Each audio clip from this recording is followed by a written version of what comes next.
सुप्रभात। मैं छांशी शुक्ला कक्षा 9वीं की छात्रा आप सभी के समक्ष कैदी और कोकिला पाठ पर आधारित एक कहानी प्रस्तुत करने जा रही हूँ। इस कहानी का शीर्षक है विद्रोह बीज रोपण।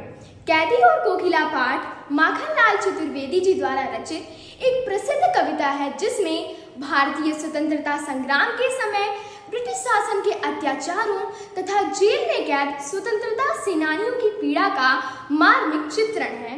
यह कविता एक कैदी और कोयल के बीच के संवाद पर आधारित है, जिसमें कैदी अपनी व्यथा, जेलों की अमानवीय स्थिति और समाज की उदासीनता को व्यक्त करता है, जहां उसे जेलों में ऊंची काली दीवारों के बीच चोरों और लुटेरों के साथ रहना पड़ता है, जहां ना उसे पेट भरकर खाना मिलता है और ना ही मरने की छूट। उसे अपने दिन और रात पर कड़ा पहरा झेलना पड़ता है।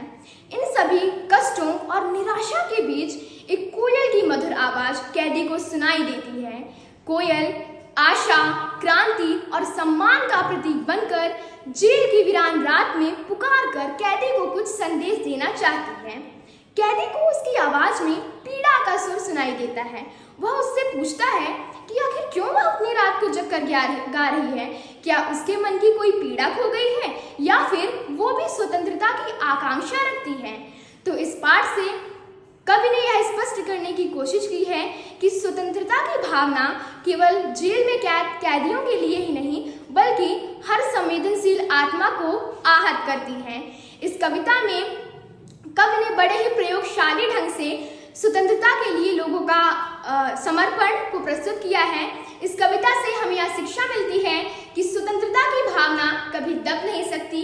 दमन और अन्याय के बीच यदि मन में स्वतंत्रता का बीज बोया जाए तो वही विद्रोह बनकर जन्म लेता है। सच्चा विद्रोह नफरत से नहीं, बल्कि आत्मसम्मान और जागरूकता से जन्म लेता है।